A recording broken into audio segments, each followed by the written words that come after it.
Whatever this is, we've got it. You're listening to the Bearded Theologians Beardcast, hosted by Zach Bechtold and Matt Franks. If you'd like to find out more about the Bearded Theologians, you can go online at www.beardedtheologians.com. You're listening to the Bearded Theologians, hosted by Matt Franks and Zach Bechtold.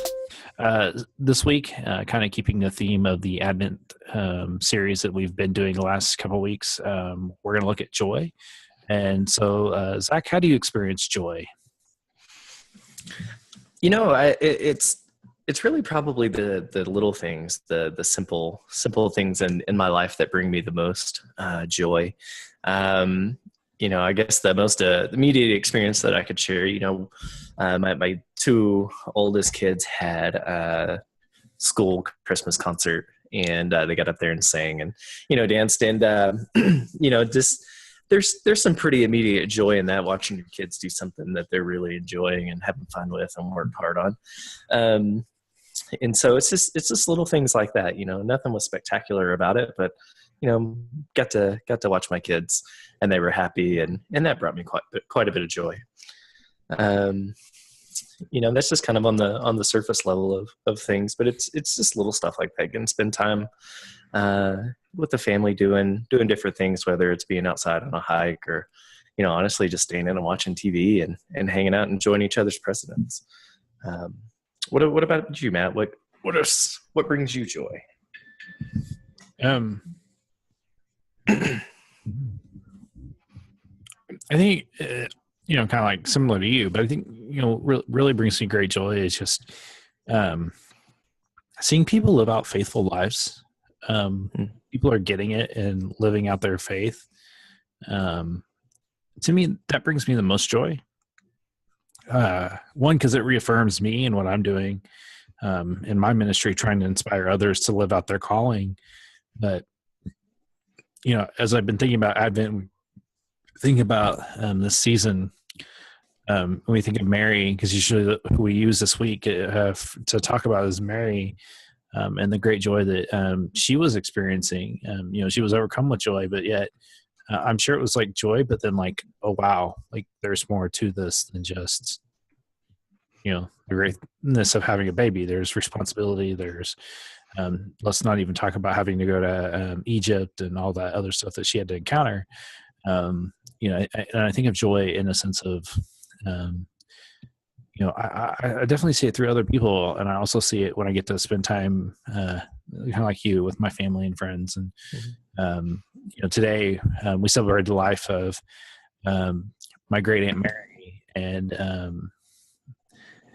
you know, the joy in her life wasn't the fact that she dealt with Parkinson's for 12 years. She lived out her life as best she could, given her ability of being able to be a real person. The Parkinson's had definitely taken over. The one thing that she always had with joy was her smile, and her smile could light up a room, even towards the end of her days with Parkinson's. That was one thing she was still able to do, and it brought her and it brought the people that saw it great joy. And I think that's I think sometimes we try to find joy in big things, and I think that we could really, if we did some deep soul searching, we could find joy in the smallness of life, and not we don't have to necessarily have that big great feeling, but just something very small. You know, I think you're right. I think that's what it is. You know, good, bad, right, or wrong. I think there's the possibility of finding joy through all of the things that we experience in life, but it takes us being super intentional about it. And you know, one, are we willing to be intentional about it and choose that? You know, one of my wife's favorite sayings is simply that: choose joy. And it comes from just her personal experience of having to be intentional in doing that some days.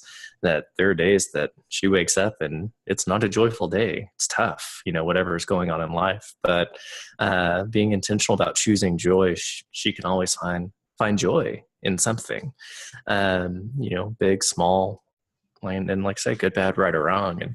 And I think it definitely starts with us and our attitude, and, you know, how we're going to approach that thing, and if we're willing to find it. And you're right. I've like you in ministry get to watch people get it, and that brings a lot of joy. And whether it's getting how God's working in their life or what He's calling them to, and how they get to live into that, or if it's just as simple as, oh, here's what this is today. It's fun to see that spark and hope, and the little bit of joy that they get from that as well.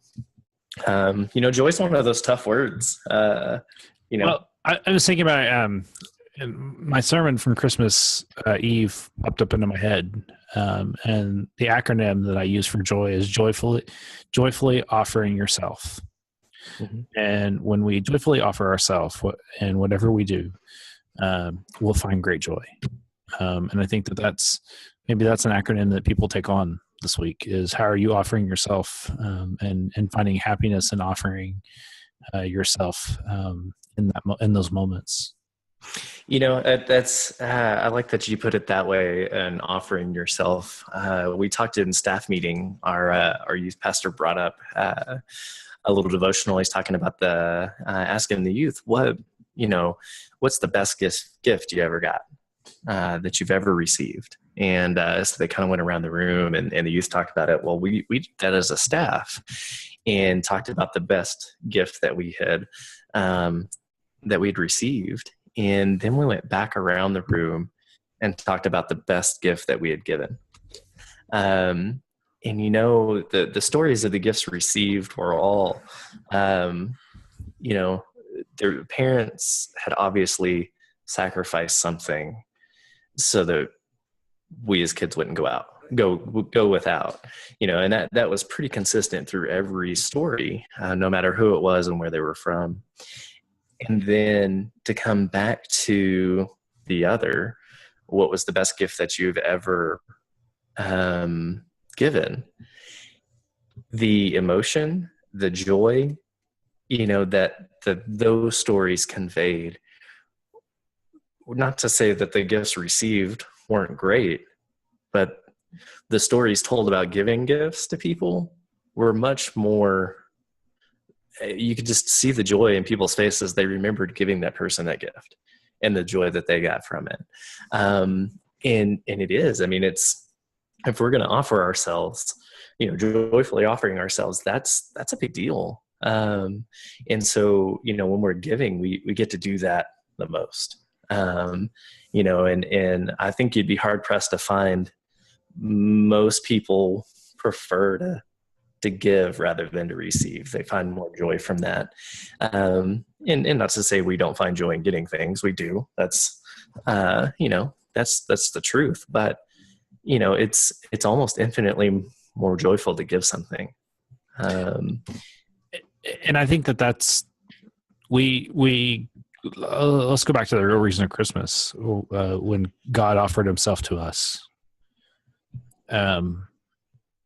I know it brings God great pain, but I also think that the moment that God came down to earth to understand us a lot better was one of the greatest gifts that he could have ever given us. Because I think he understands us better now. But I also think that it's a good example for us. And how are we giving ourselves to others in the world? I think that's something, especially, with the remainder of this week and this Advent season, to really ask yourself and push yourself forward too. Yeah, and that is, we're heading into Christmas, into a season that's really pretty chaotic. Especially this year for us, we got Christmas Eve on a Saturday. We're going to have Christmas worship services on Sunday, and it's going to be a different kind of Christmas for us this year, and for a lot of people. And it's really easy to get lost in what Christmas isn't, and it's that time to sit back, to be hopeful, to be peaceful, to find joy in the things that are going on among the chaos that's going to be driving cross town, cross state, cross country to get to houses and family and do this, that, and another, and everything that goes along with that. Just to slow down, and make time to find joy, amongst all of that. Yeah, and I think that to go one step further, in the time we're entering in, next Wednesday will be the longest night, and that's the longest. When night starts the earliest, and it's the longest day, and a lot of churches do a blue Christmas service. So if you've never been to one, I'd encourage you to go find a time to be with one, because I'm sure in some way, shape, or form, we all need one. And there are people in this world, and I'll lift my hand up on this, is that Christmas is not easy. And for me this year, it's going to be difficult. The whole week will be emotional. And so, for me, the way that I work through that is I just give myself away and offer myself and my talents and whatever it is I can do to bring me joy. Because I really do find joy when I'm in the service of others. And that while gifts are great, they really are, gifts are only temporal. And really, when we offer ourselves, that's stuff that lasts a lifetime. And I think that that's something, when we really talk about Christmas and the joy that we're strive to bring and the strive to receive, I think that that's where we should focus. I agree. One of the most powerful, if not the most powerful Christmas service that I've been to is a Blue Christmas service. And it was one that I led. It wasn't one that I was, just going to worship in. It was one to lead, and watching people, they're small, intimate services, but watching a handful of folks who had experienced great loss and who were hurting, who didn't feel joyful through the Christmas season, but still wanted to find a way to celebrate. Being a part of that, on my end, just leading a service was powerful. And it helped open my eyes and heart to those who are going through the things that they're going through during the Christmas season, and are approaching it the best they can, and hoping to find joy in that in the ways that they can.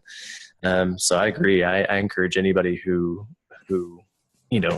everybody needs to go to one. There's always something that we can heal and process through in this time of the year. So I'm with you. I would encourage everybody to find one if there's one available this season.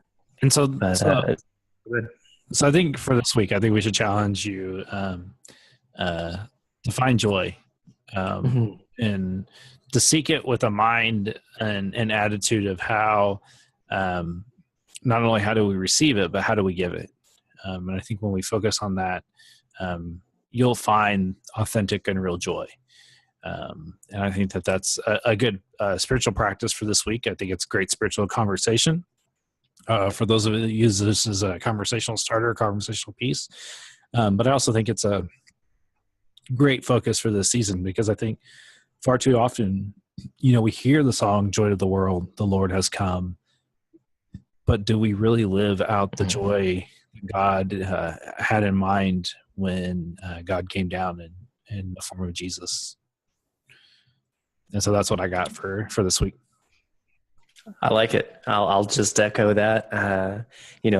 Find that joy. I truly try to understand it, and be joyful this Christmas season for all that we have been offered and given, and all of that good stuff. So we want to leave you with that. We want to thank you for checking us out. You can find out more on our website, beardedtheologians.com.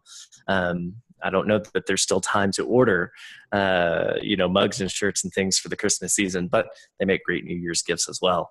So check it out. You can get mugs, t-shirts, baby gifts, stickers, anything that you want at beardedtheologians.com. Check out our blogs. We have some really cool ones coming up. We have some ones from people in the past, go check out those archives. Don't forget to download all the podcasts as you're traveling for this Christmas season. You can get them on iTunes, Google Play, Stitcher, YouTube. What am I missing? Yeah, that's it. I think that's it too. So make sure you download all of them on there. Listen to them on your phones, listen to them in your cars, listen to them as you drive across town, whatever you're doing. We appreciate all of you guys. We couldn't do it without you. We hope and pray that you have a Merry Christmas and safe travels wherever you're going. For the Bearded Theologians, I'm Zach Bechtold. And I'm Matt Franks. Thanks for checking us out. You just listened to the Bearded Theologians podcast. If you'd like to learn more about the Bearded Theologians, you can go online at beardedtheologians.com. Got a little bit of catching up to do.